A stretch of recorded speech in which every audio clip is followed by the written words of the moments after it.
Hello, everyone. A very good evening to all of you. Thank you so much for taking out the time to join us on a busy Thursday evening. I am Sakshi Tiwari, a senior business analyst here at Globant, and I'll be your host today. Globant is a digitally native company where innovation, design, and engineering meet scale. I would like to further tell you more about Globant through these two videos.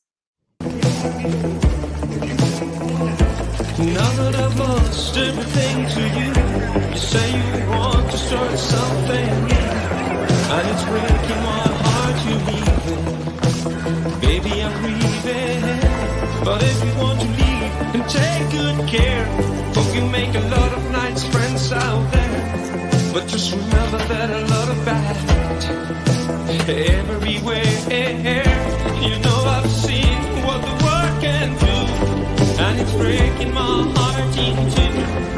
Cause I never want to see you a sad girl. Don't be a bad girl. Reinvention moves the world forward, and that's what we do best. Oh, baby, it's the wild world. We are Globant, the company you probably don't know, behind many of the digital transformations you do know.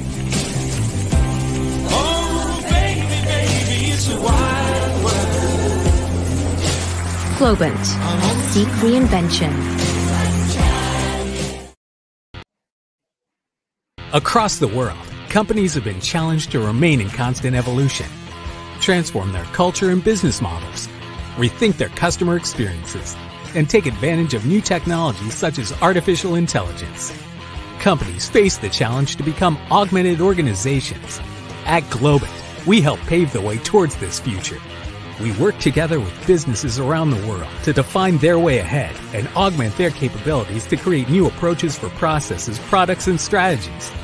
We create agile and resistant cultures where teams not only create change, but also adapt rapidly, creating exceptional experiences for millions of people. We walk along this road relying on our set of disruptors and accelerators, driven by artificial intelligence. All of this boosted by our system of studios and agile pods, operating units that foster creativity and innovation.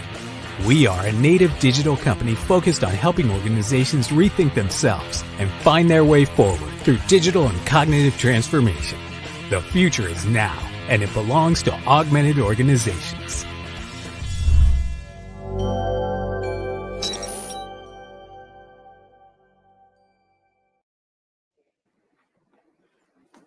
I hope you enjoyed watching the videos. Coming on to today's session now. Today's Tech Insider session is brought to you by Product Studio and is on the topic building products responsibly and ethically. It'll be presented by Alankar Chavan.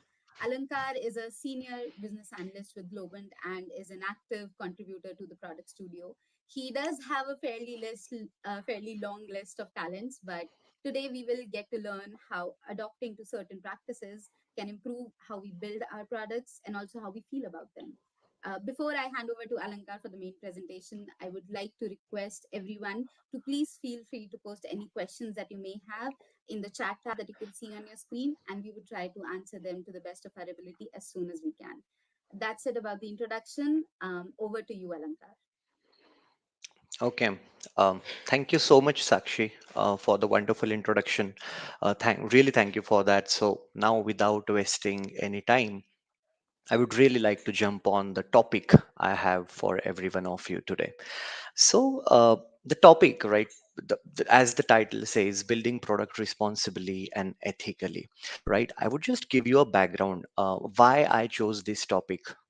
Okay, I had a chance to work as a developer before. Then I switched to QC analyst, so I was into testing a lot of products we went through. And since many years now, I'm working as an SME. I'm working as a business analyst. I had a chance to be a part of the software development lifecycle of many products. Also, I was fortunate enough to look at those products with a user's perspective, with a tester's perspective, as a business analyst or as a developer. And at the end, what I thought or what I concluded, that while working as anyone, let it be product manager, business analyst, QC analyst, developers, anyone, right? While working as the professional, we are always in a rush to gather the requirements, analyze them, creating user stories, creating backlog, explain all the work to the developers and team, have it implemented well within the deadlines. Of course, that is what we are here for, right? But what I want to say here is during this, we always tend to forget or give less importance to few of the factors which can still enhance the quality and usability of our product. Sometimes not paying attention to these factors can lead us to the product failure or some unwanted situations. Or probably, even if you don't pay attention towards these small things, it's okay. Your product runs, a lot of clients use your product. But then, believe me, we are forgetting few things which can really turn your product into a better product. Rather, I should say, it can really turn your better product into the best product, right? So the topic I'm going to talk on is not somewhere I found, but that is via my personal experience, what I had working in this domain, working in the IT industry, right? It is not something very complicated, or it is not something you probably haven't heard before. It's all we know. But yes, I thought of consolidating few points here which can help us building some really, really very great products. That was why I came up with the this presentation. So according to me, of course, there are a lot of things which can make difference. There are a lot of ethics, there are a lot of designs, there are a lot of practices, but out of that, I tried consolidating this agenda, which will help us to understand that, hey, shall I really be thinking about accessibility? If I'm working on some payment related stuff, will I be concerned, or shall I be concerned about some jurisdiction regulations, what is going around me? So that's the reason this list I have, guys, to talk with you today. First, I'm going to talk about that, some causes why I thought that thinking about these aspects is important. Then we will see how we can adopt accessibility into our product so as we can build the product really for everyone. Then we are going to talk about some important ethics which probably we are not thinking nowadays. Then better and ethical UI UX designing, of course, because what we see, that's what we use. Then of course the security, data privacy, how we can think about some better usability. Of course, the important compliances around us, how we can make our software behave the way user preferred, which is user preferences, and of course support localization. I'm not telling you all that these are only the things which you should consider during the product development life cycle, but of course, these things are valuable, which I'm going to explain, or which I'm going to tell you that please let's start thinking about these topics, because those are not just facilities, but believe me, those are making real difference into the software product. To make you understand that, I would like to grab your attention to the screenshot what I am showing you in the screen. Just try looking at this screenshot without any labels, right?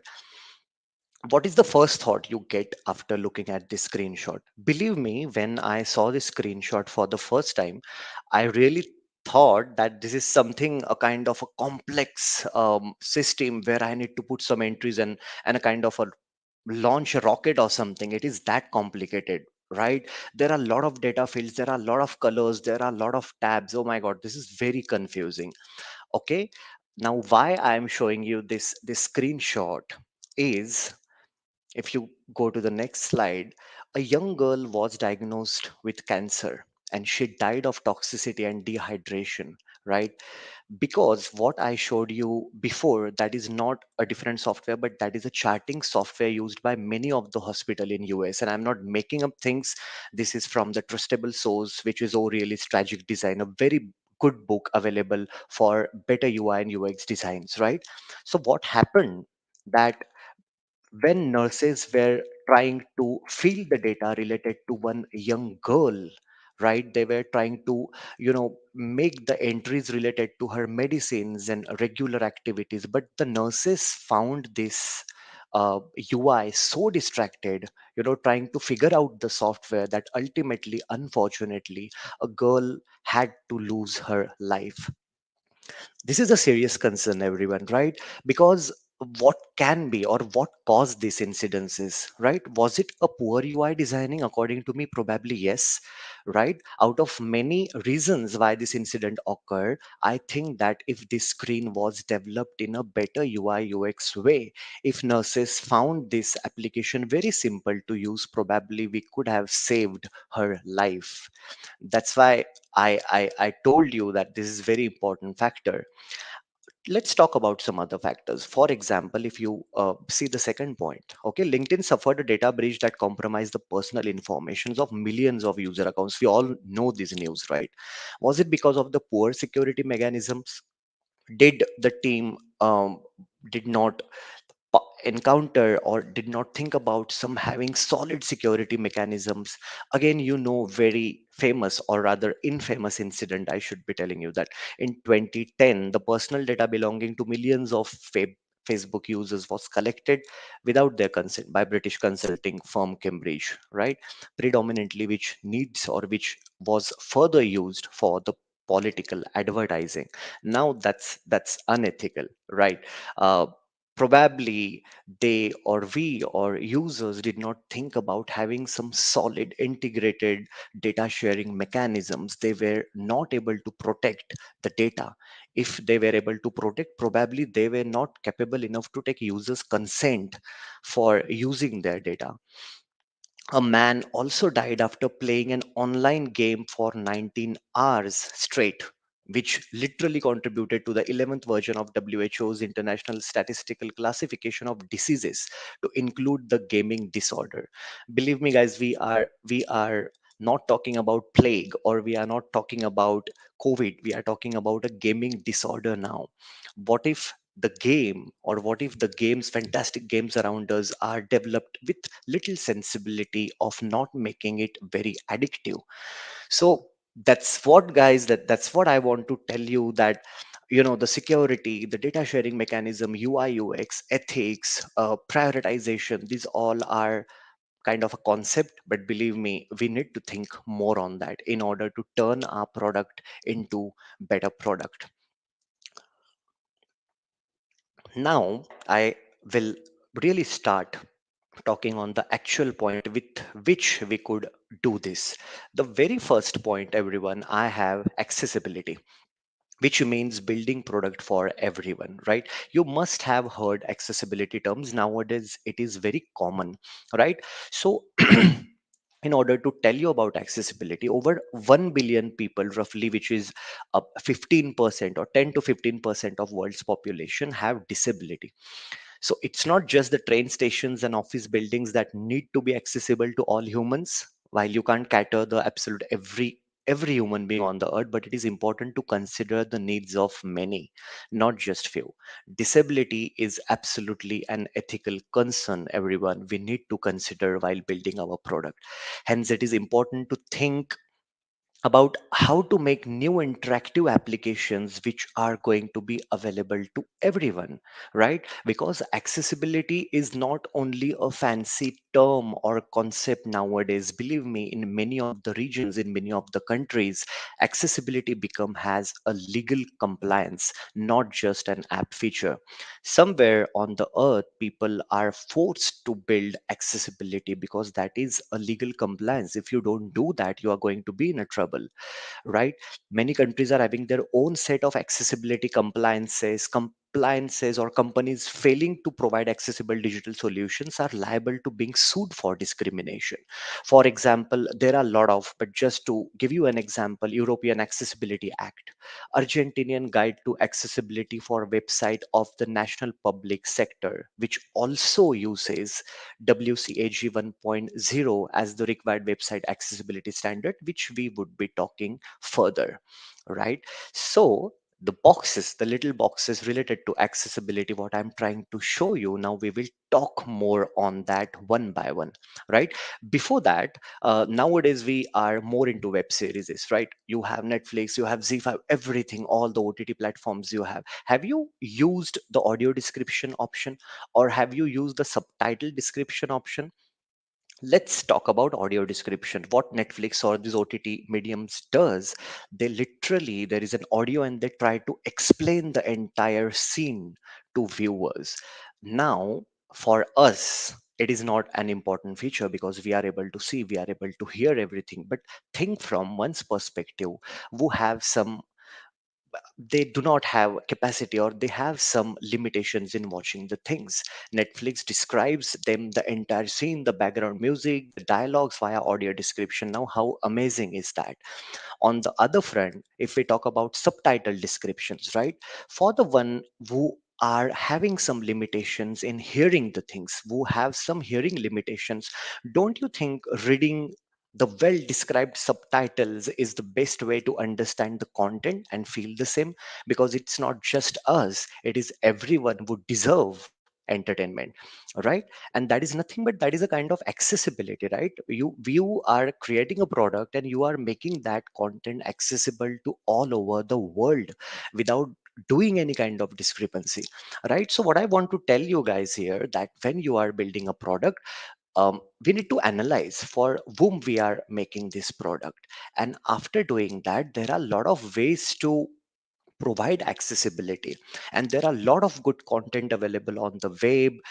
Accessibility is a huge topic, but then what I'm going to talk is just few points. I just want to give you an idea that probably as a business analyst, if you are thinking about requirement analysis, just have these things into your mind, right? For example, option to increase the text size, which is very simple thing, right? With your application, if you have an option to increase the text size, that is really going to be very helpful for those with low vision. Also, high contrast themes and enlarged cursor make it easier for users with limited vision to see the screen. Not difficult to implement, but has great impact.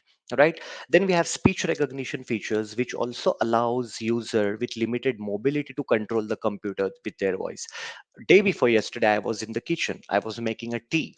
Right. The TV was on and I received an important call. I wanted to mute my TV, but I couldn't leave the gas because I was in the kitchen. I just told Google to mute the TV. Now, believe me, it helped me in a way. And I used it as a fancy feature. But someone having the limited mobility within themselves, believe me, this speech recognition feature is going to work as heaven for them, which is really very important. Again, accessible hyperlinks. Links are the main navigational features of the web experience, don't they? Letting people move from one point to other quickly and easily. However, if they are not created to be accessible, links present major accessibility barriers, right? To be accessible, all links should be clear, readable, visually distinct, color contrast compliant, and keyboard accessible. The links needs to be developed as links, right? If we talk about text to speech feature, maybe read the text out loud for people with limited vision. We already talked on that. Image alt text, screen readers or other assistive technologies, who helps you to read the content of the screen, rely on text. And so anything that is graphical in the nature needs to have a complete text alternative. So as not only content, but users will understand what the images are all about while using any assistive technologies. Adding subtitle to video or audio content, we already talked on that how that helps people to understand the content having limited hearing capabilities. Then very important one is sequential heading structure. Headings are not just the fancy design element what you see, right? They are critical for navigation and content organization. Make sure that headings are coded with actual heading HTML or UI UX element, that they just don't look big or bold, but they are nested and treated as a headers into the code, right? Which organizes the presence, the content as it's intended to be read and understood. If you implement a label as header in the code, assistive technologies will read the header in a different way than the content, which means the user would be able to distinguish between the headers, labels, content, subheaders, and the entire passage, right? Features for deaf or low hearing computer users, right? We already talked about the subtitle. Additionally, there are some mono audio system transmit right and left audio signals through both earbuds and headphones. So users with limited hearing in one ear will not miss part of what they are listening to. And then, of course, very important thing is accessibility testing. Probably few projects I was working on or few projects we work on, they have proper requirement of building the accessibility, supporting the accessibility, and testing the accessibility, right? So it is very important to test the accessibility incorporated in a software. There are plenty of tools available which can be used to do so. For example, you have screen reader, you have speech recognition software, you have spatial keyboards, screening magnification software, voiceover, AXE Chrome plugin, total validator. Believe me, those are plenty.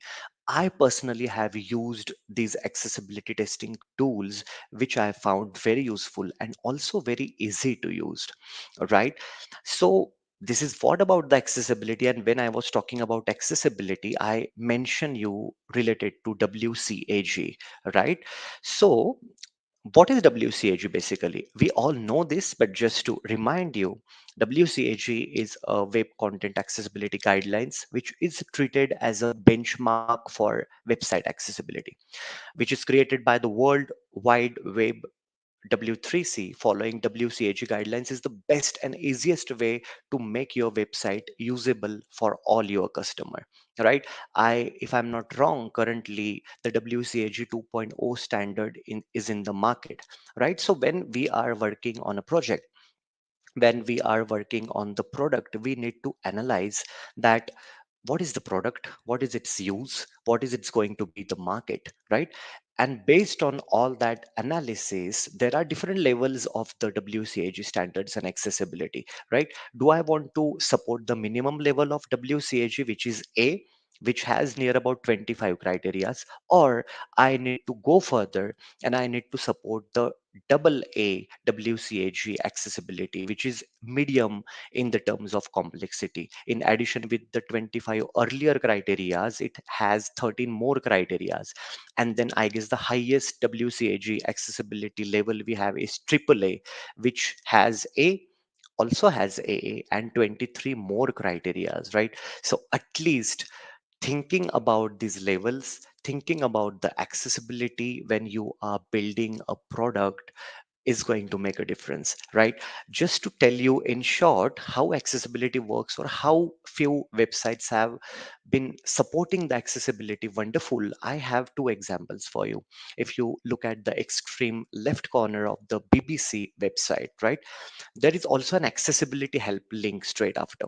This ensures that keyboard and screen reader users which are new to the site, can quickly find help without having to wade through the rest of the navigation, right? So if you just go on BBC site, you keep pressing tab, you look at this accessibility help. So if you want to go into the detail, you can click on it and have all the meaningful information which is helpful in order to understand how BBC has provided the accessibility, right? The other two screenshots I have, those are from scope.org.uk, which is a kind of website for disability equality charity. Scope, right, is a very good lesson in how to do the keyboard accessibility well.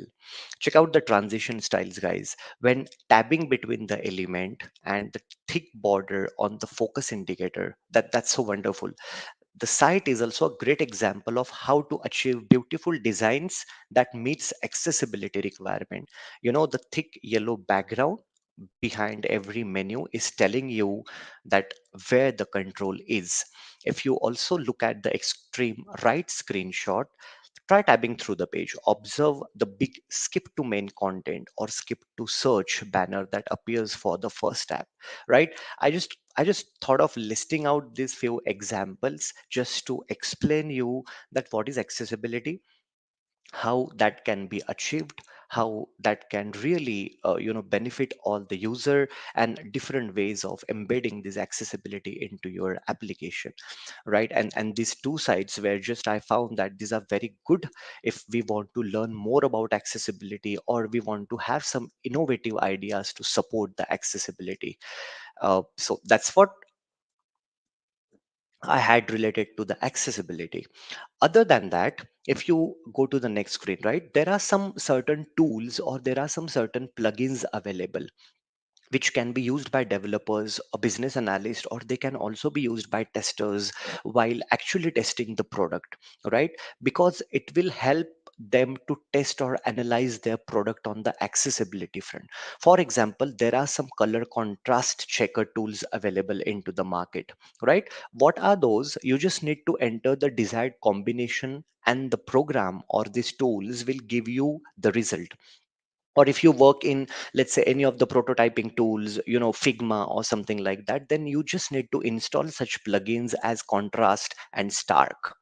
They can give you the more detailed information. Also, stark or such kind of plugins has a visual simulator available with them, with which you can look at your own design through the eyes of a person with common color vision challenges. Now, what can be better than that, to have a tool with you which is providing the view of your own product, that how it will look at your own design through the eyes of a person with common color vision challenges. It will guide you to use the correct colors in your product, right? So as you support the accessibility, so as the great product you have already built is available to each and every individual, right? That's a wonderful thing according to me. Additional indicators such as marks, icons, and patterns. So for example, if you look at the screenshot, right, you can use a different weight or underline the style for icons, different states and size to ensure the accessibility in the development. So if you concentrate on the image, the button is not only highlighted with a color but also with an additional stroke on a contrasting background. What it is doing, it is helping me to locate that skip button, right? uh, which is also a great thing, using additional indicators such as marks, icons, and patterns. After that, if I suggest you to use labels instead of placeholder into the image, right? So the first screenshot where there are some disappearing labels are used, enter your code, and in the second screenshot, it is not getting disappeared. Enter your code, label is going to be sticked with that text box, right? It always help people to figure out what to do right into the form. It's best if the shortcuts don't go away even when the person fills the input, because it becomes really very difficult to identify later that, hey, what that field was about, what that information I filled. And hence, I think using labels instead of placeholders provide a better accessibility. And last not the least is the focus indicators, right? Focus indicators help people know which element has keyboard focus and also helps them understand where they are when navigating your site, which makes for automated accessibility on the development end. These were all the tools. I just tried to list them up in order all of us to know that there are tools available, there are technologies available. We just need a thought process to give it a thought that if we want to build a product, do we need to build accessibility? If yes, what are the ways to build accessibilities? And after we build accessibilities, how it is going to impact in a better way to the society and to your organization. So this was all about the accessibility. Let's quickly move to the second part I'm going to talk about, is ethics. I found out this pyramid, right, which is really talking about some really important point, right? When we develop a particular product, the lower base, if you observed into the pyramid, which is about human rights. So when technology respect and protect the civil liberties, reduces inequalities and benefits democracy, that becomes your important base if you are thinking of building a respectful product. Once you achieve that, it's all about the human efforts. When technology respects people efforts by being functional, convenient, and reliable, then you have respected the human efforts. And at the end, of course, it needs to be delightful for the human experience, right? You need to make sure that with all the ways of respect, with all the ways of ethics, whatever you have built, that is giving you a great human experience that is very delightful and joyful to use. So now, when we talk about making an ethical product, I really think that, of course, the ethics are a subjective topic, but I just trying to put out few things based on the ethics, right? For example, addictability, which is about keeping the users safe, right? In case of content streaming sites, for example, Netflix, YouTube, right? User enjoyment is based on total number of hours spent in the front of the screen. Social media gaming is very, very hazardous sometimes, right? As a business analyst or as someone who is working into the product domain, make sure that the product is not very addictive so as to be detrimental to the users lives, right? Depending on your product, we can find a different way to measure the success of the user experience. Excess timing spent using your product is not always a sign of 100% positive user experience, right?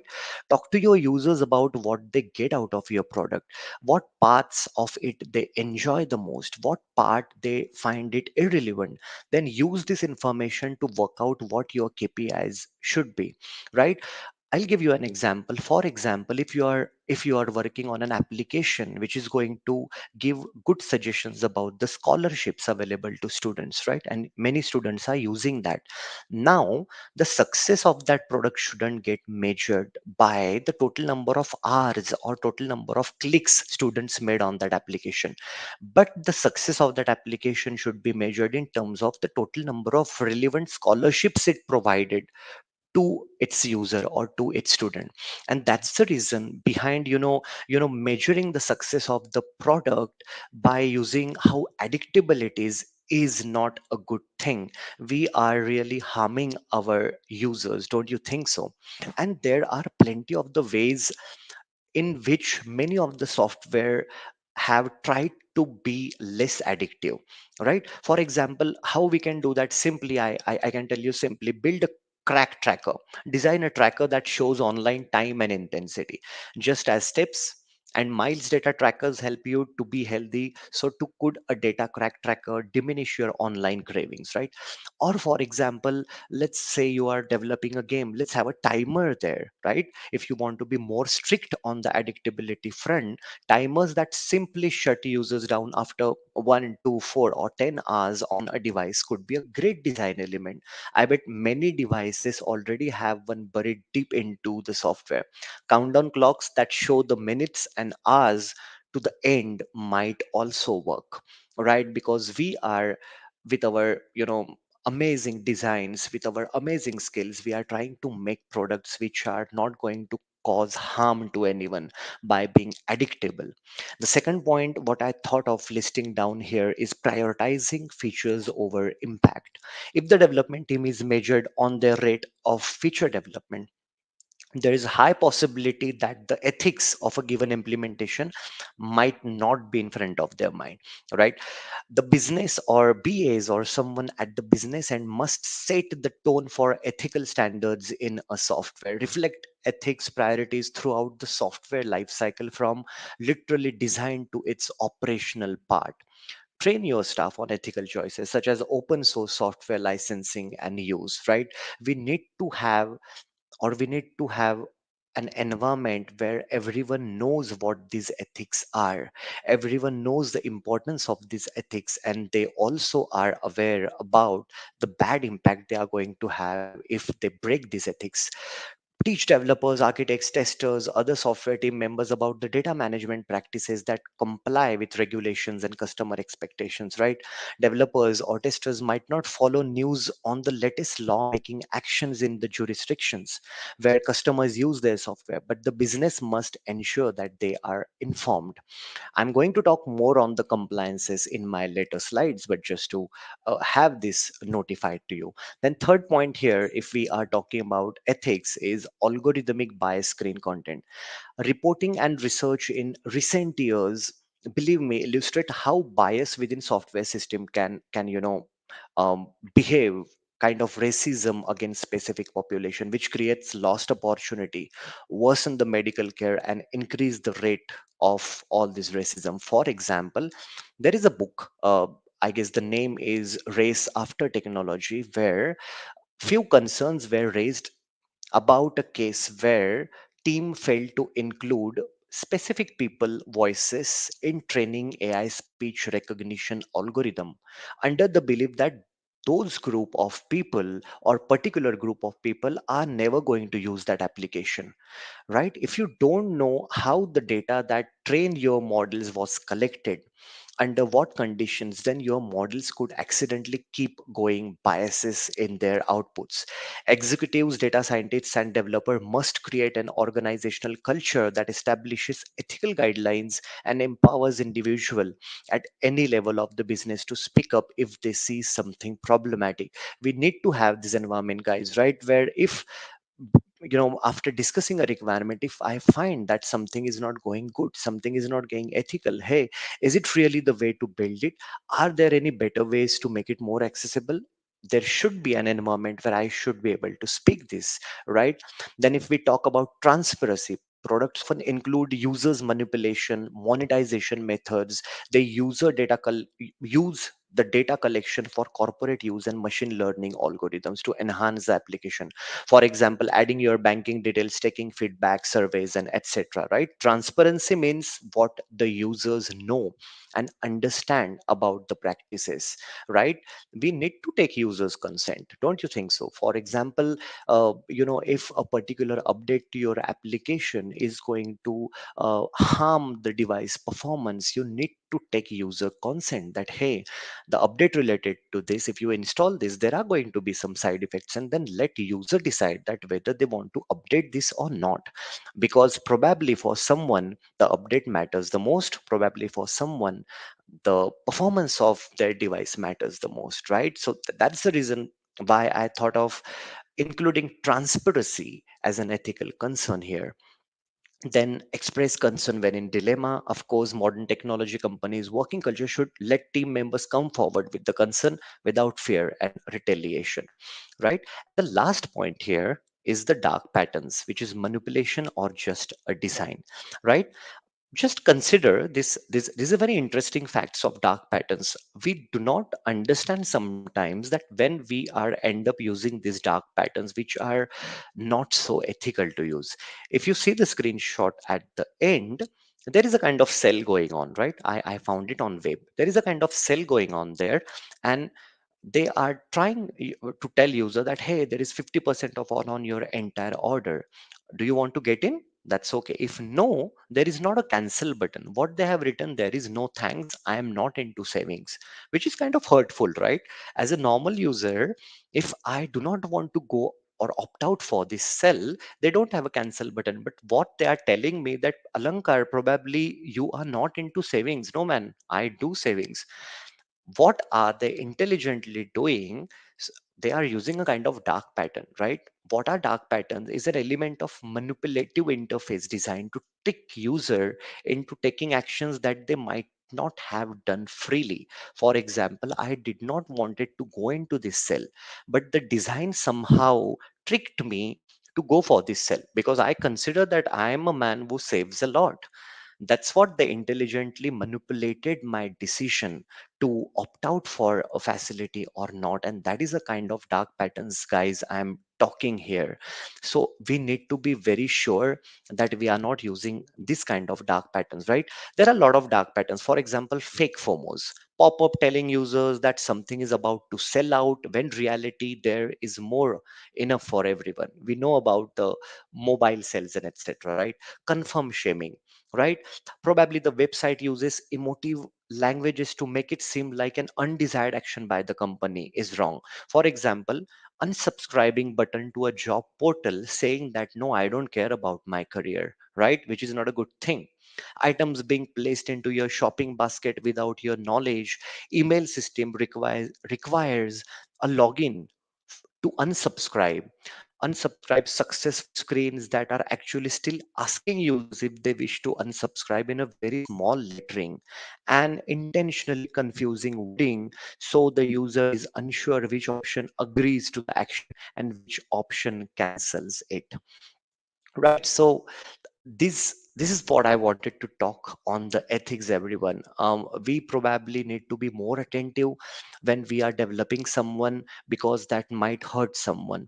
Someone maybe end up misusing the stuff what we have created. So we at least should be aware about that. Yes, there are these dark patterns, there are these fancy things to manipulate user, and we always should try avoid using these dark patterns. That's what about the dark patterns. Now, better UI and UX ethical designing, right? Um, this is not a new thing, right? We everyone, and if we want to talk more on better and UI ethical UI UX designing, probably we would end up talking hours and hours. That's the reason I just thought of having very simple pointers into this, so as even as a BA, even as a tester, even as a developer, as anyone, we just need to have an idea of what is an ethical way of UI UX designing, right? For example, keep it consistent. The entire interface experience should have one cohesive look and feel. The font color, buttons placement should be there, should be an idea of consistency. This create patterns that work for user to make his or her journey easier. Then do not fear the change even after decision has been made. There is no reason to feel too attached to it, right? Gather feedback, take it into account, reply to your users. Remember that the ones who bothers you to complain are those who are inclined to like your project. So take the suggestions very seriously. Just do not force them to use your new UI UX designing if they are comfortable with something else. Then instinctive design is what about the impact of design that is easy to follow and guides the user through his or her journey is never to be underestimated. At the UI phase of design, it's about helping users to get the job done painlessly. Nothing more than that, right? Then we want to keep it simple, which is one task per page. We really do not want user to get confused by providing them lot of actions on a single page. Just keep a simple rule, one task per page, which is going to be very simple for user, right? Good UI design isn't about putting a lot of information in one place. It's about guiding a user through his or her journey as smooth as possible. So remember everyone, rule number one, keep it simple, right? Transparency and full profit. A lack of transparency, everyone, where companies purposefully hide informations or make comparisons difficult, is another ethical issue. I already gave you an example about taking consent from the users, right? So slowing phone performance, platform updates where privacy terms are changed, users are unaware their private information will be made public. Think about a scenario of a highlighted save button when attempting to close an unsaved document, right? It is like you're stating that we understand you might regret leaving now. So at the very least, we would like to show you that the action you are assumed to prefer. So it's just about having this good UI UX ethical designing embedded into your application. Then about the visibility, to be impactful, design must also be visible. Emphasis should be placed on the hierarchy of fonts and readability, placing the most important buttons or type first and making them the largest font, right? UI design should also be scalable according to the device being used, because nowadays we are not just stick to laptops. We have monitors, we have projectors, we have tablets, we have phones. Again, distraction to your dry commerce. What I mean to say here is, let's say, monetization or advertisement, right? What I refer as unnecessary distraction. Yes, a business must profit and create revenue in order to continue operations, but these distractions can cause harm when users' attention is directed from higher priority situations. So be very intelligent when you want to drive commerce. It shouldn't get be very distracted, right? Know your audience is, for example, a user demographic, right? For a beauty application, let's say a beauty application for a young woman from age 18 to 15, it wouldn't make sense to use the same exact principle that you would design the app if that app is targeted for a senior men over age of 65. So to develop a UI or UX for your application, you need to know your audience, right? And then at the last but not the least, collect feedback for designing, right? For example, if you see The Fitbit allows user to give a new interface. What I want to say is reveal the features gradually, right? Collect user feedback data, adopt changes, and release the next version. For example, the screenshot here, they have, the Fitbit, they have provided some new UI updates, but they are having an option to use the older one also. So they have try a preview of the new dashboard. Now it's up to user. Are they really very comfortable with the old UI? If yes, use it. Or you are interested to use the new dashboard which we have developed as a result of some data collection, right? So that is how you can also enhance the UI and UX of your product when you are already have your products deployed and a lot of clients using it. So this was all about it. I just thought of, according to me, again this is subjective, I just thought of putting some examples or some inspiring UI UX samples. For example, Airbnb, right? The process is streamlined, friendly, and approachable. It makes easy to start booking a stay right from the homepage. Makes it easy, right?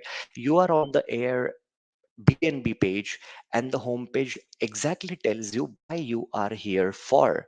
It becomes very clear for me to understand the purpose of this site. Also, it tells me, hey Alankar, how would you like to help? Hey Alankar, is there anything else you would like to see? This conversational invite is a delightful way, along with a helpful cue text, right? I found these ideas very inspiring to make your product friendly. Again, one of the more example is Dropbox, right? This is how you just drag your files and drop to the application. Now, according to someone, this is a very old way to do so, but even my dad knows how to drag and drop files, right, guys? So naturally, for most of the users to drag and drop the files from their desktop just because it's so familiar. New friendly illustration makes the product feel like an old friend ready to help users complete their file sharing task. We just want to drag and drop the things here, but that is a kind of innovative way to do that because almost everyone is aware how to drag and drop. So we don't need to be complex and complicated every time. There are some better old good designs available where the intention is to complete the user's journey without confusing them, right? So that's what I had to talk on the UI and UX designs. Now the important part is security and data privacy. Sorry. So when we talk about data privacy and security, today's world, we know which is very important thing, right? Data security is protecting the data from the attackers, and data privacy is governing how the data is collected, shared, and used, right? If we start talking on some of the security aspects, of course those are very big in list, but we need to consider securities, right? Because security is the top priority for any tech product, especially in today's virtual first world. With consumers using tech for more and more applications and so many professional working in digital space, people organization are at higher risk than ever. That's the reason why we need to think about some security aspects, right? We need to involve experts at all stages of development. We need to build from established standards. For example, you have NIST, right? National Institute of Standards and Technology, right? NIST's goal is to help businesses and organizations secure the information that is sensitive but not classified. We should be aware about the NIST exist and what NIST suggests, because that is going to help you to secure your data, right? We do not really want to make assumptions about the end user, right? Never assume a user will never do something like, they obviously shouldn't, because they are going to do that undesired action. There will always be the outliers, and you need to design application that handles those exceptions securely.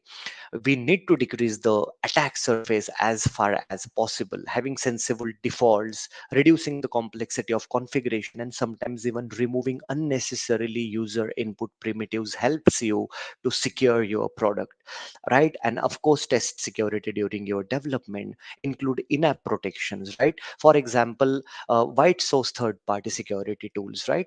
There are some tools which are available which can make sure that the code you have developed, the application you have developed is secured, right? Again, we need to learn about some more built-in security capabilities. Some teams make the mistake of building their own security functionality. Instead, I would take time to learn about secure capabilities built into development framework cloud platform, right? Vendors have spent billions to provide ready to use security functionality. I will give you an example. For example, a team is working on the AWS framework, right? In AWS, you can control where your data is stored, who can access it, which resources are getting consumed. Security task on AWS enables you to be more secure by reducing human configuration errors and giving your team more time to focus on the other work critical to your business. That's the reason wherever you are working, whatever infrastructure you are working, you need to be aware about built-in security capabilities provided by that infrastructure to you, right? And then of course bring in real time third party analyst. Now if we start talking on the data privacy part, which is also very important, even a single leak of data can have a serious impact on your organization's well-being and its reputation, since public investors and customer trust can be damaged, right? That's the reason why we need to think about the data privacy. Knowing and considering the data protection laws, of course we are going to see that at the end. Implement the consent mechanism when you are going to use any of the user data, right? Define sensitive data. Everyone, what I want to say here is sensitive data is any data if lost, stolen, or exposed could financially hurt your organization or cause a reputational damage or harm the data owner. This will clarify exactly which data needs to be protected and which data needs a legal regulations that covers it, right? You are not behind securing entire data. First of all, you need to understand, is my data sensitive? If yes, in what manner the sensitivity of that data can be protected, right? Again, knowing which sensitive data regulations you are subjected to, we need to be aware about the compliances around us, right? Which we are going to talk at the end. Again, deciding who can access the information. To ensure this, require authentication and authorization permissions to access the data, which we always do. Authentication methods can include passwords, pins, access cards, biometrics such as fingerprints, facial recognitions. Not everyone needs modifications abilities, right? Only those requiring this access should be allowed. So have this role mechanism implemented in your software, because providing edit access to a normal user, you are increasing the surface attack, right? So have it minimized. Involve all the employees in the security awareness and automate the process for strong ongoing protection. What I mean by automate processes for the ongoing protection is once your program is in motion, automation tools are what will help it run efficiently and accurately, right? So for example, security automation is machine based execution of security actions which can detect, investigate, and remediate cyber threats or without human intervention, such as we have gray noise, the hive, panther. These are amazing online or automation protection tools which helps you to increase the security aspects, data privacy aspect of your application. And the list goes on, everyone, because it's about security and data privacy. So we all know that how vast it is, right? But my action or what my point here is just start thinking about it.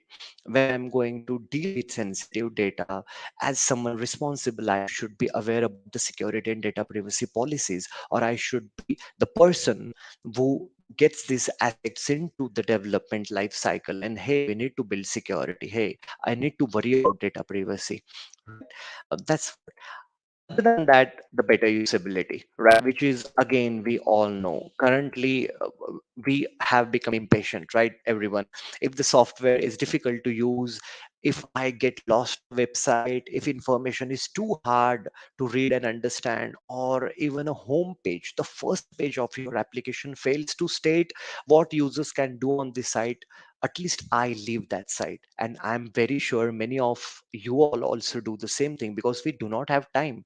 We are we do not have patience, right? We need to have our product built in such a way that they provide better, rather the best usability, right? Here also we have long list of rules, regulations, ways how we can enhance the usability of our product. But just important out of them are very simple out of them, which you can keep in your mind, is use the proper alignment, right? Typically use edge over center alignment. Draw attention to key features using color brightness and contrast, text via font size, bold, italic, capital, distance between the letter, whatever buttons you have and other components you have, make them perform predictably. Maintain high discoverability, such as labeling the icons, right? Keep interface very simple, like we talked before. Focus on hierarchy readability. Minimize the number of the actions to perform a task. Put control near object that user wants to control, right? For example, at the end of the form, I need to keep save button to understand that yes, after filling out this information, save is the next action which a user needs to perform. Of course, the simple navigation, incisive and clear content, and of course, at the end, please do test your product as a usability testing point of view, right? Someone would not belong to your team, someone would do not know about much about that product development life cycle, have their opinion collected that, hey, how are you finding this software? Is it providing you great usability? Where the task you wanted to perform are completed without any hesitation, because that is important, right? We want to make more and more usable product at the end, right? And like I told you before, the compliances, right? To understand software compliance, we must start with software standards. Government and industry groups have issued many of the software standards to make software safe and secure for users. These standards help protect consumers from all sort of harms, including identify theft and personal injury also. They can cover every part of software development and deployment the best way. Because what I want to say is that probably I am not the best person to have all the knowledge about this regulation, and that's why what I think that the best way to streamline the regulatory complications is to outsource these operations to a third party software value stream manager who are specialized into the compliance management, right? So that is what the compliance management is: centralizing and governing software delivery to ensure product aligns with the specific regulatory protocol, right? Again, back to the same example, let's say you are working on AWS. To aid your compliance efforts, AWS regularly achieves third party validation for thousands of global compliance requirements that we continually monitor to help you meet security and compliance standards. So AWS is providing the compliance management. It's just that I should be capable enough to think about it and to make the maximum use out of it, right? The engineering governance team needs to have a framework in place that makes compliance seamless across all the touch point. There are a lot of common regulations in software, but I just thought of mentioning very important out of them, right? So for example, if I'm working into the health domain, I should be aware about, hey, there is something kind of HIPAA which deals with the compliance regulations related to health insurance and portability, right? If I'm working into the payment domain, then I should be aware about at least the general guidelines provided by PCI DSS, which is payment card industry data security and standards. Similarly, ISO, similarly, the Federal Information Security Modernization Act. So that's what about the regulations in the software, right, everyone? Alankar, quick time check here. Sure, sure. Thank you so much. And now to end the presentation, the last points are the user preferences. What I want to suggest here is that the software needs to be very customizable, right? For example, I might be interested to show the dates in DDMMYY, but someone else is interested to show them as MMDDYY. So making software behave the way user want, what else user needs, right? Have a software preference or user preferences setting in your software, which is going to be a one-time action where user can decide how they want to show the dates, how they want to show the negative numbers, how they want to show other things. For example, themes, do they want to round up the numbers? If they want to round up the numbers, after which decimal points, right? So that is what on the user preferences side, that most of the ways needs to be provided as per the user preferences. And the last point in my session here is the localization, right? It is a sophisticated process that includes software translation and software adaptation, right? First thing we should take into the consideration that English is not the world most spoken language. Only 360 million people from 7.2 nearly billion people who currently live on this planet Earth speak English as their first language. Look at the following pie chart and you will see how many people speak languages other than English, right? That's the reason why we really want to understand and know the importance of the software localization, right? If you look at the first screen, the software localization helps to increase the click through rate. Like, let's imagine that a portal shown in left image might be beneficial for you, right? But you do not speak Japanese. How likely is that you will use this site to help the translation, right?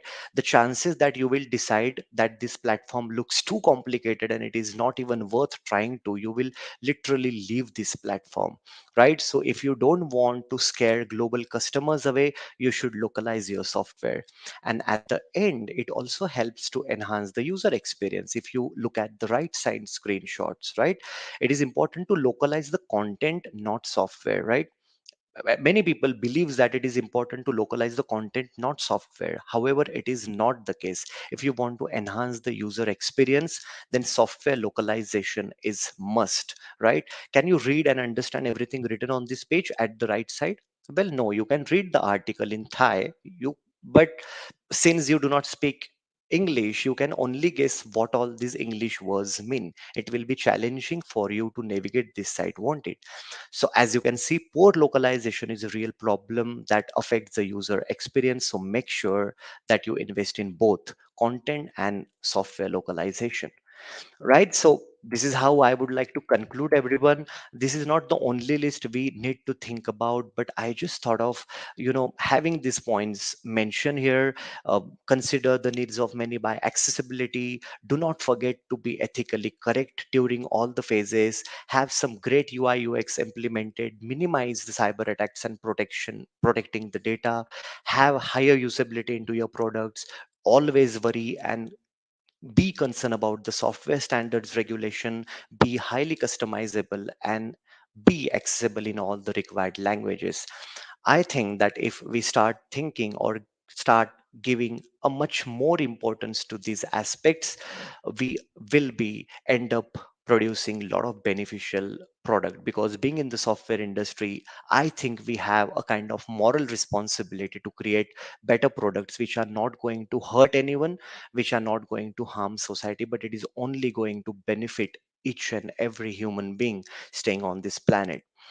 Thank you so much, guys. Everyone, you put out this valuable time for me. I hope this was useful, and I'm always available to answer your questions. Thank you so much, everyone. Sakshi, over to you. Thank you so much, Alankar. That was indeed a very insightful presentation. I'm sure we all have a lot to introspect now. And thank you to all the audience for participating and being part of this presentation. I hope you enjoyed the content presented by Alankar today. And please watch out this space for more such webinars and tech insiders from Globant. Thanks again for participating and have a nice evening.